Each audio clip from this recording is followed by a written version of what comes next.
Bonjour à tous, aujourd'hui on se retrouve pour la deuxième vidéo de présentation des trans. Donc cette fois on va s'occuper de la génération numéro 2 et on va revenir en arrière sur la génération 1 puisque j'ai oublié certaines choses qui effectivement m'ont été précisées dans les commentaires sur la première vidéo.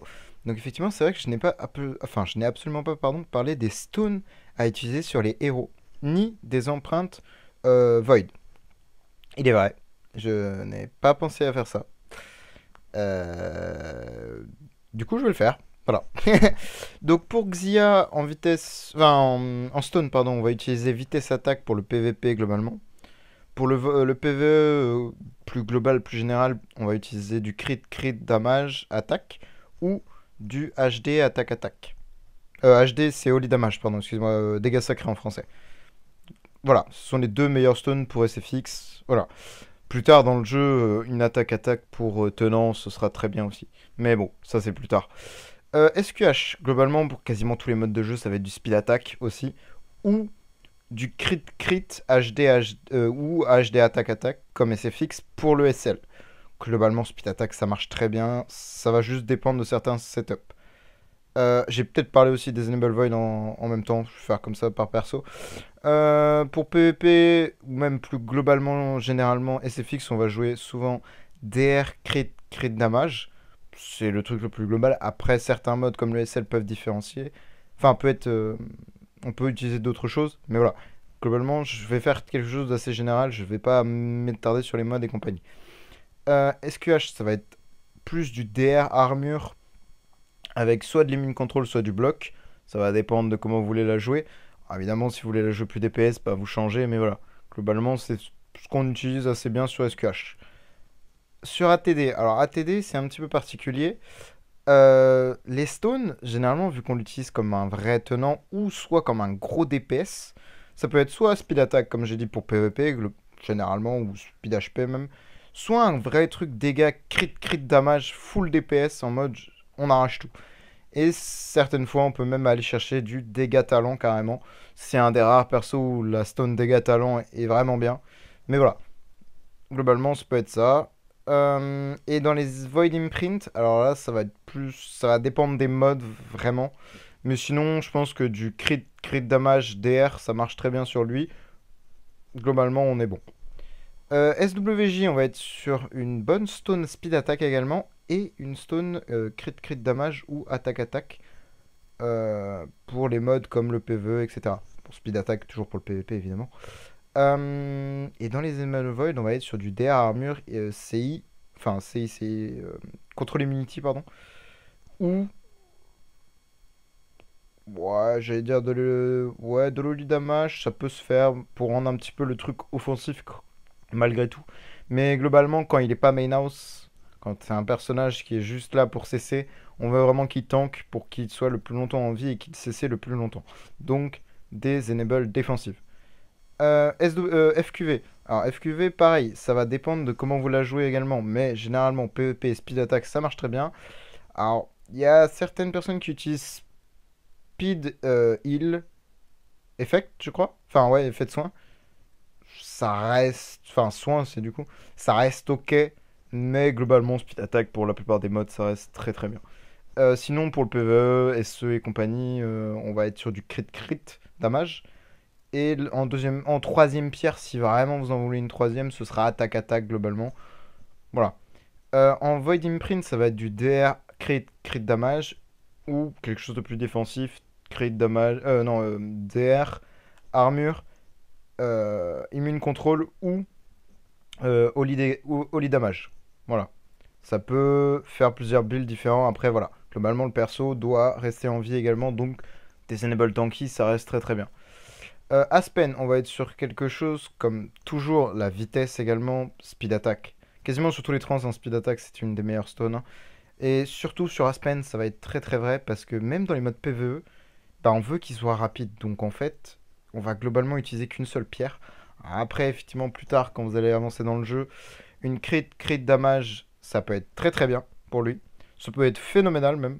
Et dans les Enable Voids, pareil, on va chercher quelque chose de tanky, donc DR, armure. DR, j'ai pas précisé, hein. C'est réduction de dégâts. Pardon, excusez-moi. Je suis trop habitué à utiliser des abréviations, etc. Donc c'est pour ça. Mais DR, armure, et du coup CI, ou pour lui, ça peut être du crit ou de l'holy damage également. C'est très très bien. Sinon, vous pouvez vraiment le jouer en mode bourrin, full crit damage avec crit et holy damage. Là, vous êtes sûr d'avoir un vrai aspect monstrueux, mais il va pas être très tanky, quoi. Après, voilà, ça dépend l'utilisation qu'on veut en faire. Donc, maintenant qu'on a fini la première génération pour le petit récap des Stones et des Void Imprint, on va reprendre sur la seconde génération. Donc, on va commencer avec Eos, donc qui est globalement un excellent perso. Des gros gros dégâts, une tankiness assez ahurissante parce que le kit du personnage est fait pour. Et un petit plus avec le burn. Il a un très très bon burn. Pour dire, le personnage brûle quand il est vivant, quand il est mort, il brûle aussi. Et en plus, il fait d'autres choses quand il est mort. Alors ça, c'est phénoménal. C'est que même le perso vivant, il est chiant pour l'ennemi. Et quand il est mort, il est aussi chiant. C'est pour ça que le personnage est assez incroyable quand même. Moi, c'est un personnage que j'affectionne énormément. Il est très très puissant. Euh, il a beaucoup de capacités qu'on pourrait, comment dire, utiliser dans énormément de modes, mais malheureusement, vu que c'est un perso qui se joue majoritairement sur ses dots, quand même, c'est vraiment la partie dot qui est intéressante. Donc le burn, c'est un perso qui va mettre un petit peu de temps à se mettre en place, quelques tours. Donc, globalement, il faut réussir à faire tanker l'équipe à côté, et c'est assez compliqué. Notamment, je parlais en PvP, le perso va tout faire tout seul en fait. C'est ça qui va être problématique, sauf dans un cas où, effectivement, si vous jouez une team panda. Là, avec une équipe panda, donc c'est-à-dire avec deux pandas, une Eos, et Vesa Freya, et peut-être un autre personnage comme SQH ou que sais-je, ça peut être un très très bon compromis parce que elle, ça va faire tanker l'équipe autour, elle va pouvoir gagner des buffs en plus avec les pandas et faire vraiment des dégâts de fou furieux. Bref, c'est un personnage incroyable, mais globalement, c'est pas un perso que vous allez faire dans les premiers trans, évidemment. Ça, faut bien, bien le voir. Euh, donc en PvP, le personnage est excellent, hein, comme je disais. PvE en SL, il est monstrueux, évidemment. En Aspen Donjon, globalement, c'est pas un perso qu'on fait au début. Donc moi, pour moi, le personnage en Aspen, il est ok, peut-être fort, je ne sais pas. Mais pour moi, c'est pas un excellent perso non plus. Parce que globalement, l'Aspen Donjon, vu que comme je disais, c'est à peu près. Ça dépend dans quelle ordre vous faites vos trans, mais globalement, c'est entre le sixième et le huitième trans que vous faites. Donc en Aspen, on n'a pas trop de recul. En Tour du Néant, il est excellent dans la première comme dans la deuxième. En Void Corruption, donc en Rimsgate, porte. Mince, comment ça s'appelle? J'ai pas le nom en français. Porte des Univers, pardon, excusez-moi. Dans la Porte des Univers, pareil, le personnage est assez fort parce que vous pouvez garder la synergie avec Phoenix dans votre formation. Et ça, c'est fort. Parce que si. De base, on joue forcément Phoenix en général, quand même, en tant que monstre. Mais là, vous avez toujours le burn qui se passe avec Eos et c'est ça qui est très très fort. Ça permet vraiment de garder le personnage. Enfin, la synergie, pardon, entre le monstre et l'équipe. Et ça, c'est très fort. Euh, Sinon, en Vortex également, il peut servir. C'est OK tier en Vortex. C'est pas Game Breaker, mais c'est OK tier. Ça sert généralement de support ou de remplaçant comme un petit peu DPS, si je puis dire. Et une fois mort, il va servir à siphonner l'énergie des ennemis, ce qui est globalement très utile en Vortex. Mais voilà, c'est sans plus hein, non plus. Et en campagne, moi je le trouve assez fort en fait, parce qu'il fait un peu tout. Il fait quelques dégâts, il tank, et pareil, comme je disais, une fois mort, il siphonne l'énergie, donc il peut vraiment. Et continue à faire des dégâts évidemment, et donc peut permettre de gagner certains combats grâce à ça en fait. Bon après voilà, ça c'est plus personnel pour ma part, mais moi je le trouve très très ok en campagne. C'est pas THE perso game breaker, mais voilà. Globalement ça reste quand même très très fort. L'équipe qu'on veut jouer autour de ce personnage, globalement c'est un peu comme Asmodel si je puis dire, parce qu'elle se buff quand des ennemis meurent, elle gagne plus d'attaque et elle va faire plus de dégâts, et quand tes alliés meurent, enfin ses alliés pardon meurent, elle va se renforcer en armure, donc elle va tanker mieux, et donc pas en armure, en réduction de dégâts, pardon, et en immune contrôle. Donc elle va être plus tanky et plus forte en fait. Donc globalement, tout ce qui est équipe carry et compagnie, Panda comme je disais tout à l'heure, c'est des très très bonnes teams pour elle. Ce sont des excellents accompagnateurs, supports pour elle. Ça fonctionne très bien dans une team Asmochiz, donc avec des carries, un Asmodel et une Eos. Rien à dire, ça marche très bien. Le personnage se joue globalement soit en crown, soit en harpe. Pas trop d'alternatives. Ça reste de très très bons artefacts pour elle. En stone, on va rester sur du speed attack pour du PvP. PvE, globalement, on reste aussi sur du speed attack. Mais si vous voulez, si vous pouvez vous le permettre, pardon, une deuxième stone, euh, dégâts sacrés attaque-attaque, ça reste très très bien pour elle parce que ça va faire scale, donc augmenter les dégâts du burn avec le dégât sacré, ce qui est excellent. Et en Enable Void, généralement, moi, ce que j'utiliserais sur elle, ce serait plus quelque chose d'assez défensif pour que le personnage reste le plus longtemps en vie. Parce que même s'il fait moins de dégâts, plus sur le temps il est en vie, pardon, plus il va faire de dégâts avec sa brûlure en fait. Donc moi, je jouerais plus des choses défensives comme DR, armure et Holy Damage. Holy Damage ou Control Immunity, ça peut se valoir selon les modes, évidemment.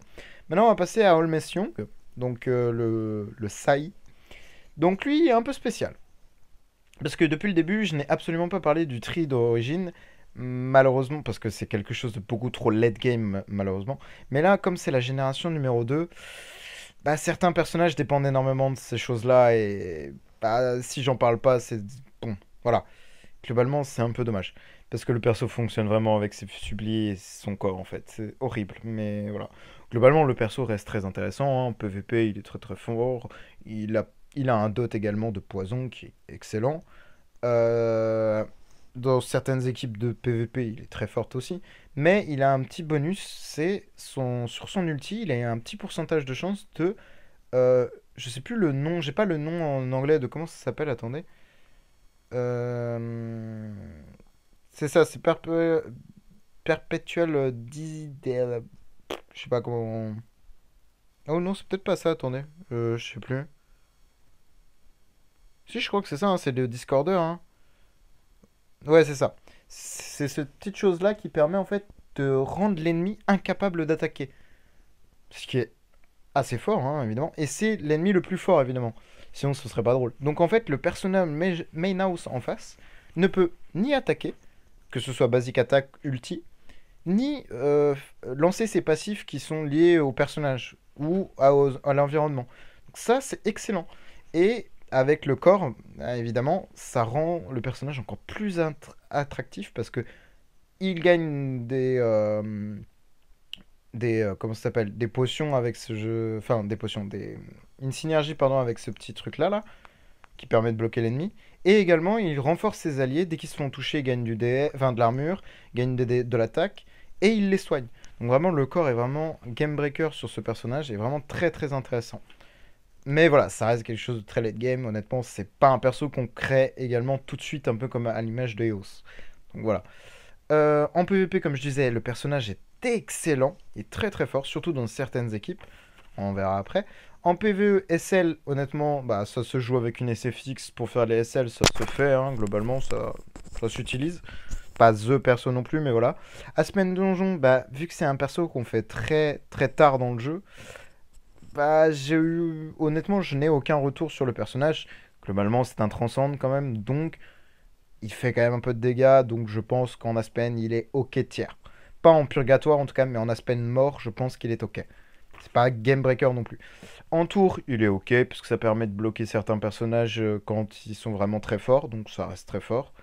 En Void Corruption, donc en Porte des Univers, bof, je l'utilise pas, honnêtement. Ça, je pense que ça s'utilise, mais c'est pas non plus insane, je pense. Ça reste très ok, c'est tout.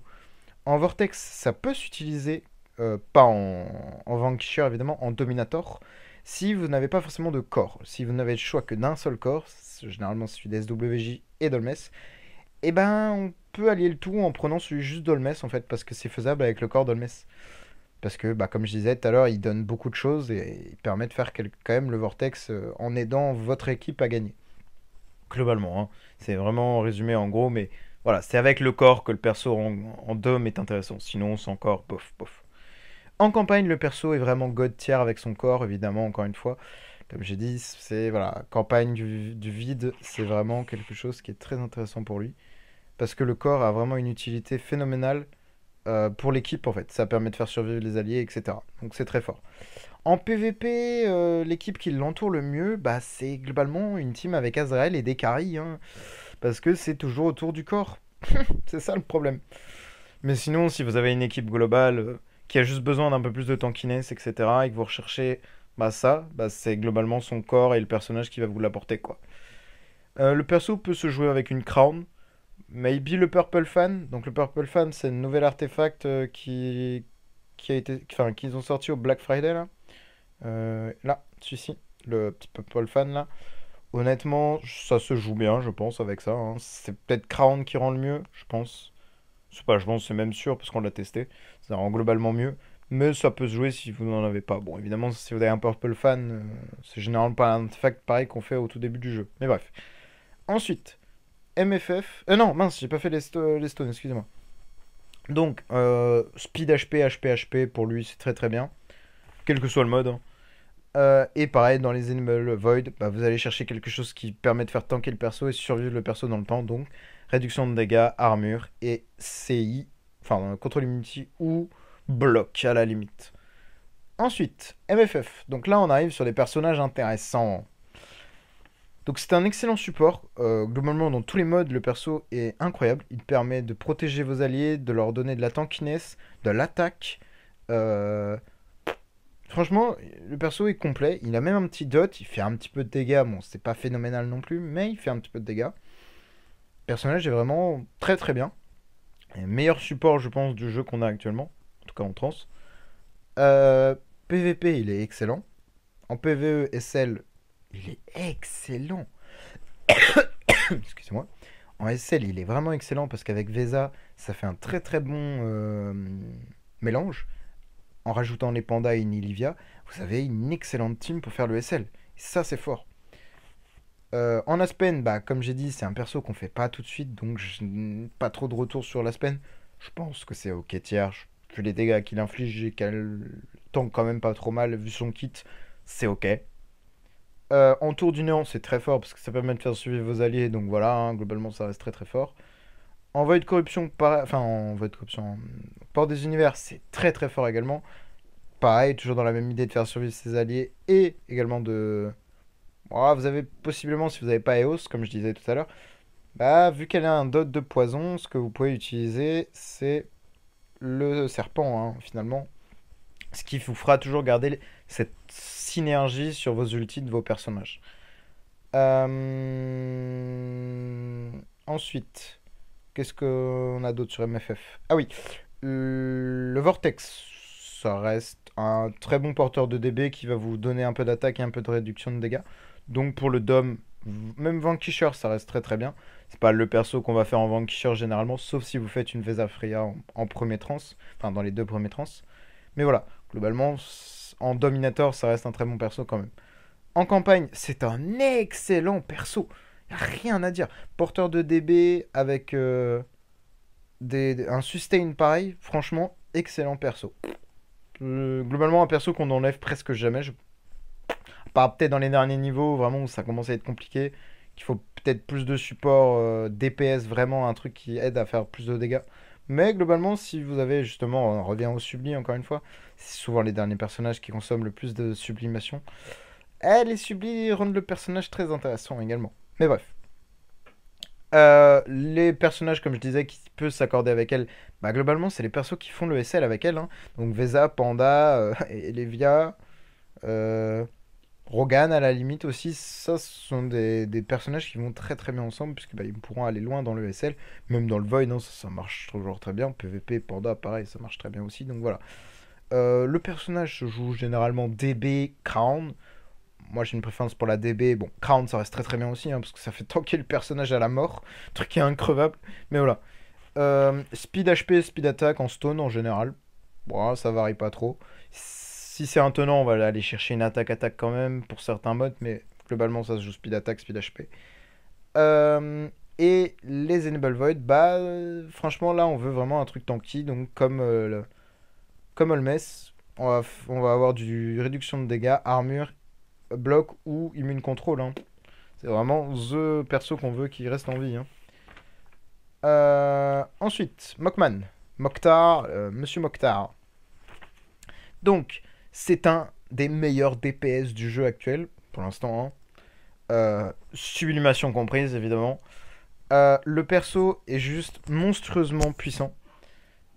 Selon comment on le joue, évidemment, il est encore plus fort, il peut vraiment développer son plein potentiel dès le round 1, en fait. C'est ça qui est intéressant avec ce personnage. Il n'a pas besoin d'avoir tué un ennemi ou avoir engrangé des choses pour faire vraiment des gros dégâts. Dès le tour 1, il peut tout raser l'équipe s'il veut. Bon, c'est de la RNG, évidemment, mais voilà. Globalement, en PVP, c'est ok tiers parce que bah, ça dépend comment vous l'équipez en fait. Ça va être surtout ça le problème. On va voir ça après. C'est surtout l'équipe qui l'entoure qui est intéressante. C'est soit vous mettez des Rogan, plein, enfin un voire deux Rogan. Si vous mettez des supports comme Vesa, MFF pour vraiment que ça tank. Mais voilà, globalement c'est un personnage très très. Enfin, c'est plus axé PvE que qu'en PvP. Mais ça reste quand même très très fort. En PvE, on y arrive. SL, excellent personnage. Il fait le SL 30 avec, bon, bien sûr, des montants d'attaque démentiels, mais sans A en fait. Et ça, c'est pas très commun en fait. Donc c'est pour ça qu'il est très très intéressant. Ensuite, Aspen Donjon, bah également, c'est un peu pareil, hein, honnêtement, vu que c'est pas un perso qu'on fait tout de suite. Pas de retour sur l'Aspen. Vu le personnage, honnêtement, je pense que c'est ok, hein, c'est très très fort. Ensuite, en Void Corruption, c'est excellent. Perso rase les vagues sans problème. C'est juste les boss où ça peut être compliqué de jouer Mockman. C'est pas trop fait pour faire des boss, honnêtement. Plus pour taper vraiment des personnages, etc. Enfin, des équipes de persos, pardon. Euh, En Vortex, bah pareil, généralement quand on fait Mockman, on a fini le Vortex. Donc, pareil, pas trop de retour à part avec des A et compagnie. Mais bon, bah les A, ça rend le perso un petit peu débile, quoi. Et campagne, c'est un des meilleurs persos du jeu, avec ou sans A. C'est d'un des meilleurs persos pour push la campagne, à partir d'un certain niveau évidemment. Mais tout ce qui est globalement après le 2-5, vous pouvez aller jusqu'au peut-être 3-1. Ah, faut voir, hein, 3-1-10, ça peut se faire largement avec un Mockman, hein, sans GK évidemment. Mais il faut évidemment un nombre de stats mais phénoménal pour pouvoir l'utiliser. C'est donc un perso assez late game. Utilisation avec des sublis, etc. Évidemment. Globalement, le perso, même PVP, PVE, bah, on va le jouer avec. Généralement, hein, c'est crit damage quand même. On veut que le personnage en haut on tape fort. Après, ça peut dépendre de la lettre, donc les substats. Et effectivement, s'adapter en fonction des substats. Mais voilà, globalement, crit, ça reste très très bien. Speed hashtag, ça reste aussi ok. Euh, L'artefact, une harpe, il n'y a aucun problème, ça se joue harpe et uniquement harpe, je pense. Peut-être AMB dans certains cas, ou MSS pour le SL typiquement, mais harpe, globalement, ça reste très très bien pour lui. Ça lui permet de développer son plein potentiel dès le round 1 et tout casser. Et les Void Imprint, bah, on va rester sur quelque chose de très offensif. Donc, soit full offensif, crit damage, joli damage, soit on remplace le damage par du DR pour tanker un petit peu, type en campagne. Ça peut aider un petit peu. Maintenant, alors là, on va arriver sur des personnages un peu, pas moins intéressants, mais qui sont vraiment focus pour le late game, malheureusement. Donc là, Aranea et Azrael, pardon, sont vraiment des personnages vraiment focus PVP et endgame, concrètement. Donc Azrael, c'est un perso qui enfin, qui une fois mort fait des dégâts et une fois qu'il, enfin, et qui peut lui-même se suicider, pardon. Donc pour infliger plus de dégâts à l'ennemi. Et évidemment, c'est un perso qui revient à la vie une fois certaines conditions remplies. Évidemment. En PvP, c'est un excellent perso PvP. Y a rien à dire, c'est une masterclass le perso. Mais dans les modes PvE, bah, malheureusement, il excelle pas tant que ça, hein. En SL, évidemment qu'il excelle parce que bah, avec Jara, c'est très fort, hein. Le perso meurt, Jara fait le taf. Et lui, pendant ce temps qu'il est mort, bah, il fait quand même des dégâts, hein. Donc le mec s'en fout, hein. Il tape toujours, hein. Il fait toujours des dégâts. En Aspen Donjon, bah, malheureusement, c'est très bof. Parce que si le perso se suicide, et même si vous gagnez le combat, alors justement, si vous gagnez le combat et qu'il est mort pendant qu'il fait, enfin, il tue l'ennemi, bah vous avez perdu en fait. Le perso, il est mort. Il est cliniquement mort. Donc vous avez plus votre héros. Donc en Aspen, c'est non, concrètement. En Tour du Néant, je pense que ça peut infliger quand même de très très bons dégâts, hein, mine de rien, voilà, hein. En Void Corruption, bah, globalement, il y a mieux, hein. Pas vraiment fait pour, hein, mais bon, je pense que ça reste utilisable dans certaines compositions. En Vortex, bah pareil, hein, généralement un perso qu'on fait quand on a fini le Dominator, malheureusement. Donc j'ai pas trop d'informations là-dessus. Et en campagne, pareil, c'est pas... Voilà, c'est pas exceptionnel non plus. Ça va se jouer Harp aussi, hein, vu que c'est un perso qui fait des dégâts quand il est mort, bah on veut pas un truc défensif sur lui, on veut vraiment quelque chose d'offensif.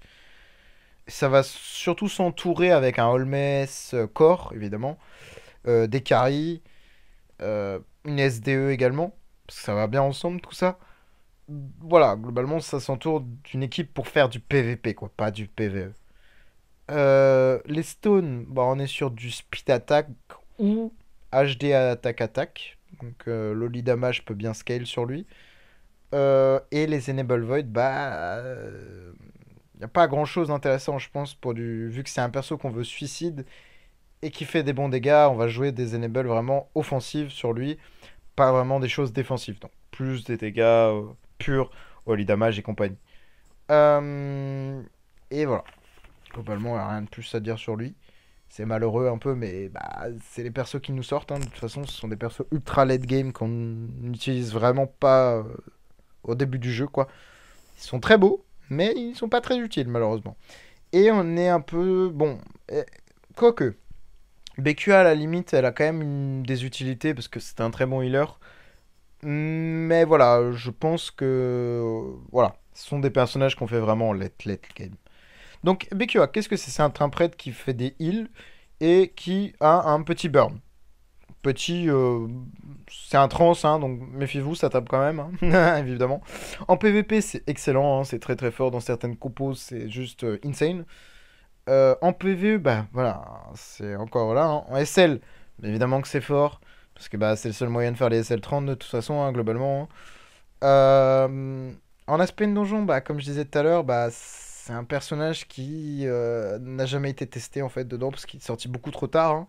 À moins que des petits joueurs se soient amusés à le sortir, mais voilà, je pense pas que ce soit non plus insane en Aspen. Ça doit être ok, c'est tout. En Tour du Néant, c'est ok. En Void Corruption, honnêtement, il y a mieux. En Vortex, pareil, c'est globalement un perso qu'on fait une fois qu'on a fini le Dominator. En campagne, c'est très très bien, hein, quand même, c'est un bon healer, mais il y a des meilleures utilisations du personnage. Ça peut se jouer Purple Fan aussi, je pense, concrètement. Mais je pense que Crown, c'est mieux. C'est même pas je pense, c'est même sûr, Crown, c'est mieux. Personnage, ça permet qu'il soit tanky et qu'il soit vraiment tout le temps là sur le fight. Ça va se jouer plus speed HP, HP, HP. Et également des Enable Void très tanky, DA, armure et immune control, globalement. Bloc à la limite, si vraiment, mais voilà.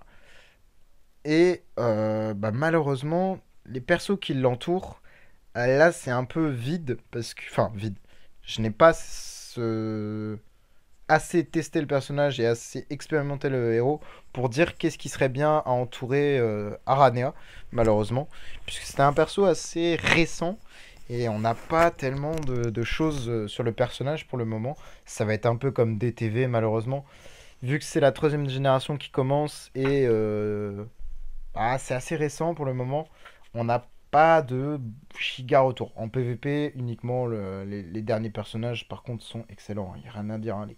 Les trois derniers là en PvP, ils sont en train d'exploser, hein. Ils sont partout dans les tops guild, évidemment. Mais voilà, globalement, plus les premières générations qui vont nous intéresser pour les premiers trans. D'ailleurs, en parlant de ça, je pense que la troisième vidéo qui devrait sortir dans pas très très longtemps sera justement concernant quel trans choisir en premier. Donc, voilà, on fera ça une prochaine fois, évidemment. Donc voilà, moi je vous dis bonne journée. Si ça vous a plu, bah n'hésitez pas à mettre un petit pouce bleu. Et également, si vous avez des questions, ou même juste des choses que vous n'avez pas forcément comprises ou quoi au caisse, à le dire, parce que bah honnêtement, moi ça m'a bien aidé de savoir que effectivement, préciser les stones et les void imprint, c'est vrai que j'avais pas du tout pensé à ça, mais c'est vrai que c'est logique, si on ne connaît pas, bah en fait on peut pas savoir comment équiper au mieux son personnage et au mieux le rendre intéressant, en fait, dans les modes. Donc évidemment, tout ce que j'ai dit n'est pas forcément vrai pour tous les modes, attention, hein, c'est vraiment quelque chose de très général. Pour les SL, typiquement, honnêtement, tout ce que je t'ai donné quasiment, en termes de Void Imprint, je parle, ne sont pas les bonnes, hein. C'est clairement pas ce que je joue on va jouer dans les SL. Ça va dépendre de beaucoup de paramètres, évidemment. Mais dans la globalité, c'est ce qui va se rapprocher du mieux, au mieux, pardon, avec le personnage. Voilà. Je tenais à le préciser, donc voilà. Bah merci d'avoir regardé et moi je vous dis au revoir, bonne journée.